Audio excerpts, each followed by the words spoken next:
My dear students, good morning. Welcome you back for physics class. My name is Dr. Rakesh Man Pujari. I am Assistant Professor Physics, ABS IIT Ghaziabad. आज हम module 2 electromagnetic field theory की जो topic discuss करेंगे वो है electromagnetic waves in free space. Last class में हमने displacement current, उसके बाद एम्पियर्स लॉ मॉडिफिकेशन, फिर उसके बाद मैक्सवेल्स 4 इक्वेशंस इन डिफरेंशियल फॉर्म, और लास्ट क्लास में हमने पॉइंटिंग वेक्टर और पॉइंटिंग थ्योरम के बारे में पढ़ा था जो इलेक्ट्रोमैग्नेटिक वेव की एनर्जी के बारे में बताता है. आज क्लास में हम आगे वाले टॉपिक जो इलेक्ट्रोमैग्नेटिक वेव्स और electromagnetic wave equations and it's propagation characteristics in free space में इलेक्ट्रोमैग्नेटिक वेव कैसे बिहेव करता है उस चीज़ को आज हम क्लास में डिस्कस करेंगे. पहले सब्जेक्ट नेम वगैरह ये आपको पता होना चाहिए. Subject is engineering physics, code KS101T, module name electromagnetic field theory. My name is Dr. Rakesh Man Pujari.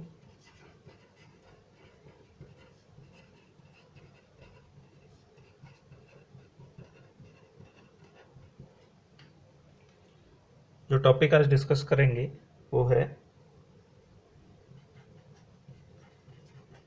Electromagnetic waves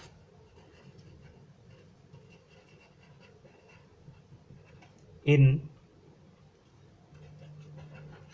free space, जिसको हम वैक्यूम भी कहते हैं. Course objective: formulate and solve the engineering problems of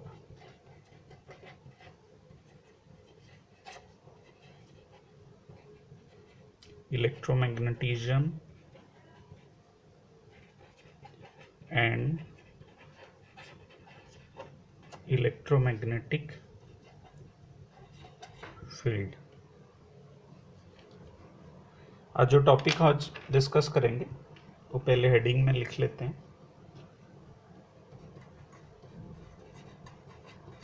electromagnetic waves in free space. Free space मतलब कोई भी medium नहीं है, नॉट इवन एयर, जिसको हम वैक्यूम कहते हैं. तो इलेक्ट्रोमैग्नेटिक वेव पहले ये बात आती है कि वैक्यूम में ट्रैवल कर सकता है या नहीं कर सकता. वैक्यूम में भी इलेक्ट्रोमैग्नेटिक वेव ट्रैवल कर सकता है. अदरवाइज सोलर रेडिएशन, सनलाइट इतना दूर से सन से अर्थ की तरफ आता है, वो अर्थ पे पहुंचता है. अर्थ पे क्यों, बाकी सारे प्लैनेट्स तक पहुंचता है. इसका मतलब है वैक्यूम, क्योंकि अर्थ की एटमॉस्फेयर की ऊपर वैक्यूम ही है. तो वैक्यूम में इलेक्ट्रोमैग्नेटिक वेव, क्योंकि लाइट इलेक्ट्रोमैग्नेटिक वेव है, सनलाइट भी इलेक्ट्रोमैग्नेटिक वेव है, वो इतना डिस्टेंस ट्रैवल करके पहुंचा है. तो इसलिए इलेक्ट्रोमैग्नेटिक वेव फ्री स्पेस में भी ट्रैवल कर सकता है. तो आज हम फ्री स्पेस में पहले मैक्सवेल्स इक्वेशंस की क्या चेंजेस आएगा उस चीज़ को पढ़ेंगे. पहले मैक्सवेल्स इक्वेशन लिख लेते हैं, जिसको हम पिछले क्लास में डिस्कस कर चुके हैं. मैक्सवेल्स इक्वेशंस कौन कौन सा इक्वेशंस है? Divergence of D is equal to rho, पहला इक्वेशन जो गॉस लॉ ऑफ इलेक्ट्रोस्टैटिक्स कहते हैं. Divergence of B is equal to 0. Curl of E is equal to minus del V by del T और curl of H is equal to J plus del D by del T. ये हो गया आपकी 4 Maxwell's equation जो generalized equation है। अब इसको free space में हम इस इक्वेशंस की फॉर्मेट को पहले डिस्कस करेंगे। फ्री स्पेस में इलेक्ट्रोमैग्नेटिक वेव्स कैसे बिहेव करता है, उसकी क्या चेंजेस आएगा। इन फ्री स्पेस कोई भी मीडियम जहाँ पर नहीं है उस जगह पे sigma is equal to 0। Sigma इस जगह पर वैक्यूम की केस है, तो सिग्मा आप जानते हैं कंडक्टिविटी है, वो 0 है क्योंकि वैक्यूम में कोई चार्ज नहीं ट्रेवल कर सकता। Charge density is equal to 0। Relative permittivity 1 और रिलेटिव परमिएबिलिटी 1। तो ये 4 पॉइंट जो फ्री स्पेस के लिए काम करता है, तो ये हम यहाँ लिख देते हैं। ये हो गया conductivity,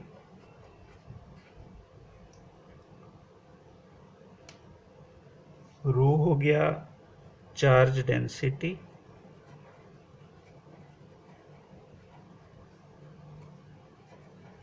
relative permittivity, relative permeability, ये चारों फ्री स्पेस के लिए लागू होते हैं। ये चारों कंडीशंस सपोज ऊपर वाले इक्वेशंस में हम यूज करते हैं, तब इक्वेशंस में क्या चेंज आएगा।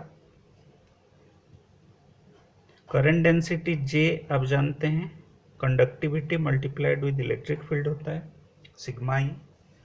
सिग्मा 0 होने की वजह से सिग्मा ई भी 0 होगा, तो करंट डेंसिटी 0 हो गया। दूसरा, किसी भी मीडियम में परमिटिविटी, फ्री स्पेस की permittivity multiplied with relative permittivity होते हैं। यहाँ रिलेटिव परमिटिविटी 1 है, तो वैक्यूम में जो परमिटिविटी होगा वो फ्री स्पेस परमिटिविटी के साथ सेम होगा। सिमिलरली किसी भी मीडियम में परमिटिविटी फ्री स्पेस में permittivity multiplied with relative permittivity, इस जगह पे ये भी म्यू नॉट हो जाएगा, म्यू आर 1 है। अब चारों मैक्सवेल्स इक्वेशंस क्या फॉर्मेट होगा इस चीज को पढ़ेंगे। तो मैक्सवेल्स इक्वेशंस इन वैक्यूम। पहला equations, divergence of D is equal to 0। 0 क्यों होगा, रो 0 हो गया, चार्ज डेंसिटी। दूसरा equation, divergence of B is equal to 0, already है इक्वेशन 2। तीसरा equation, curl of E minus del B by del t है, इसमें भी कोई चेंज नहीं। चौथा इक्वेशन, कर्ल ऑफ H,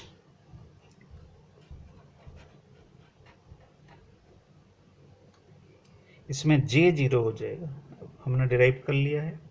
तो ये जो इक्वेशंस आएगा, curl of H which is equal to del D by del T हो जाएगा। तो ये हो गया फॉर वैक्यूम मैक्सवेल्स इक्वेशंस। तो मैक्सवेल्स इक्वेशंस इन वैक्यूम, जो चारों इक्वेशंस हमने डिराइव कर लिया। पहला divergence of D is equal to 0, फिर divergence of B is equal to 0, curl of E is equal to minus del B by del t, curl of H is equal to del D by del t. अब next page में इससे आगे जो derivation है उसको discuss करते हैं। अब हम क्या करेंगे, कोशिश करेंगे कि चारों इक्वेशंस में वेरिएबल कम से कम रखें। कैसे हम इस चीज़ को करेंगे, डी आप जानते हैं एप्सिलॉन ई लिख सकते हैं और बी को हम म्यू नॉट एच लिख सकते हैं। अब हमारे पास जो इक्वेशन था डाइवर्जेंस ऑफ डी, उस जगह पे हम divergence of E is equal to 0 लिख सकते हैं।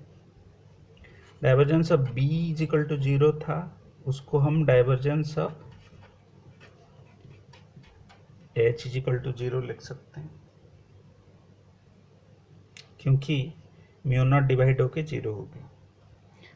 तीसरा इक्वेशन कर्ल ऑफ ई को हम लिख सकते हैं minus mu naught del H by del t. Curl of H को हम लिख सकते हैं epsilon naught del E by del t. तो असल में हमारे जो चारों इक्वेशंस हो गया, ये चारों इक्वेशंस हो गया मैक्सवेल्स इक्वेशन। इसमें आप ठीक से ढंग से देखोगे, इसमें हमने दो ही वेरिएबल यूज किया है, ई और एच। देखो हर जगह ई और एच से हमने इसको कन्वर्ट कर दिया। अब ये चारों इक्वेशंस हो गया Maxwell's equations in free space और वैक्यूम। तो इसको डिराइव करने के लिए हम क्या करेंगे, इसको थोड़ा सा आगे इसकी प्रॉपर्टी जानेंगे। तो हम इसमें taking curl on both sides of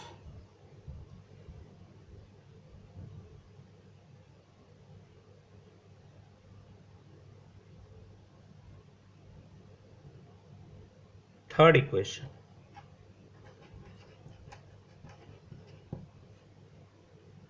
तो हम क्या करेंगे, कर्ल, थर्ड इक्वेशन ये है, curl of E is equal to curl of, right hand side में भी हम इसको mu naught del H by del T, ये आ गया। कर्ल ऑफ ई को वेक्टर ऑपरेटर के हिसाब से कन्वर्ट कर सकते हैं। इसको हम लिख सकते हैं gradient divergence of E minus del square E.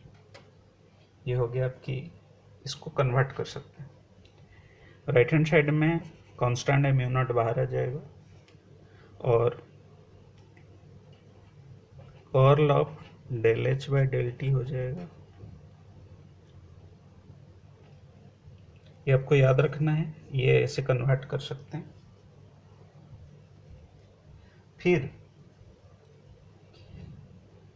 Gradient of divergence of any vector is always 0, तो ये पार्ट 0 हो गया।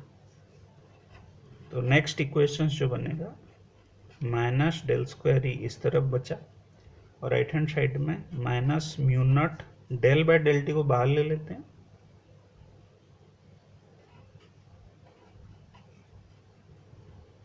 कर्ल एच इक्वेशन 4 से हम सब्स्टिट्यूट कर देंगे, तो ये बन जाएगा minus del square E minus mu naught del by del t. Curl of H की जगह पर हम यूज करेंगे epsilon naught del E by del t, तो ये बन जाएगा minus mu naught epsilon naught del square E by del t square. अब दोनों इक्वेशंस को, दोनों साइड को हम कन्वर्ट करके एक ही इक्वेशंस बना सकते हैं।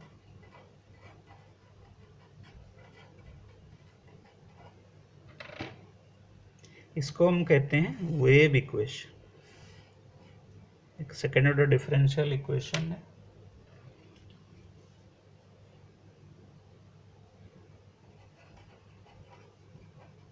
Wave equation for E electric field.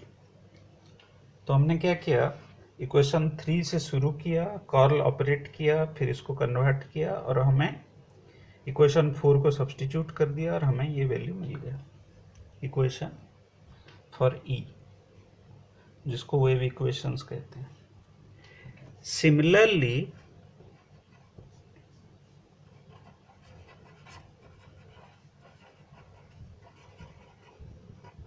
we can derive from 4, third equation से ये डिराइव किया था, 4 इक्वेशन से सिमिलरली हम कौन सी इक्वेशन डिराइव कर सकते हैं, del square H mu naught epsilon del square H by del t square is equal to 0। Process same है, 4 में 3 को यूज करना है, 4 में कर्ल ऑपरेट करना है और सारा चीज़, तो हमारे पास ये इक्वेशन आ जाए। हमारे पास दो सिमिलर इक्वेशन आ गया, एक ई रिलेटेड वेव इक्वेशन, एक एच रिलेटेड वेव इक्वेशन। इसको हम नाम देते हैं वेव इक्वेशन फॉर एच। इसको हम कंपेयर करेंगे वेव इक्वेशंस के साथ, comparing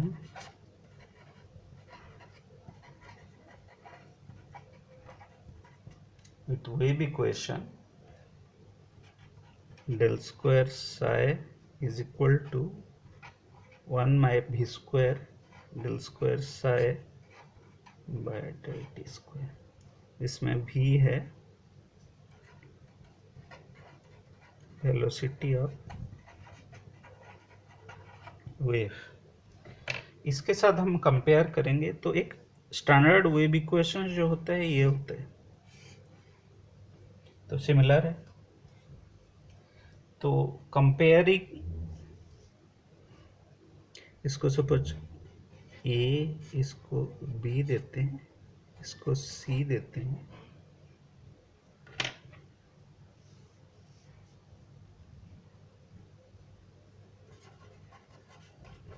comparing A and B with C, V की वैल्यू सभी इक्वेशन से हमें मिल जाएगा, ये आ जाएगा। इसको हम लिख सकते हैं 4 पाई एप्सिलॉन नॉट, म्यू को लिख सकते हैं म्यू नॉट बाय 4 पाई, और ये वैल्यू क्या है 1 बाय 9 इंटू 10⁻⁹, और ये 10⁻⁷, तो बन जाएगा 9 into 10⁻16 which is equal to 3 into 10⁸ metre per second, which is equal to c, velocity of light। तो इसका मतलब है हमने v से ये प्रूव करके दिखा दिया कि इलेक्ट्रोमैग्नेटिक वेव की वेलोसिटी c निकल के आता है। a और b दोनों इक्वेशंस यूज करके हम ये डिराइव कर सकते हैं। तो इसका मतलब है फ्री स्पेस में इलेक्ट्रोमैग्नेटिक वेव, जो कि लाइट वेव भी इलेक्ट्रोमैग्नेटिक वेव है, उसकी वेलोसिटी क्या होगा, equal to velocity of light. तो ये लिख सकते हैं हम यहाँ कंक्लूजन में, this shows that electromagnetic wave travel with the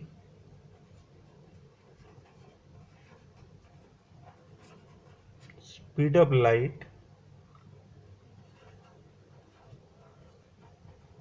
in free space, और वैक्यूम।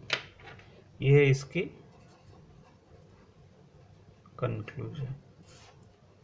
तो आज हमने क्लास में फ्री स्पेस के अंदर इलेक्ट्रोमैग्नेटिक वेव की ट्रैवल या उसकी जो कंडीशंस है उसको डिराइव किया, और बाद में कंक्लूजन में हमने देखा कि इलेक्ट्रोमैग्नेटिक वेव फ्री स्पेस में लाइट वेलोसिटी के साथ सेम वेलोसिटी में मूव कर रहे हैं। हमने प्रूव भी करा थियोरेटिकली। तो इसका मतलब है फ्री स्पेस में इलेक्ट्रोमैग्नेटिक वेव की जो वेलोसिटी होगा that is equal to velocity of light. इसका मतलब है light is also an electromagnetic wave. तो इसी चीज़ को आज हमने डिराइव किया और इस चीज़ को हमने आज पढ़ा क्लास में। अगले क्लास में हम इलेक्ट्रोमैग्नेटिक वेव की बिहेवियर को किसी दूसरे मीडियम में हम डिस्कस करेंगे। तो आप इसको बार बार प्रैक्टिस कर लीजिए ताकि इसको समझ में भी आ जाए और प्रॉपर तरीके से कर पाएँ। धन्यवाद।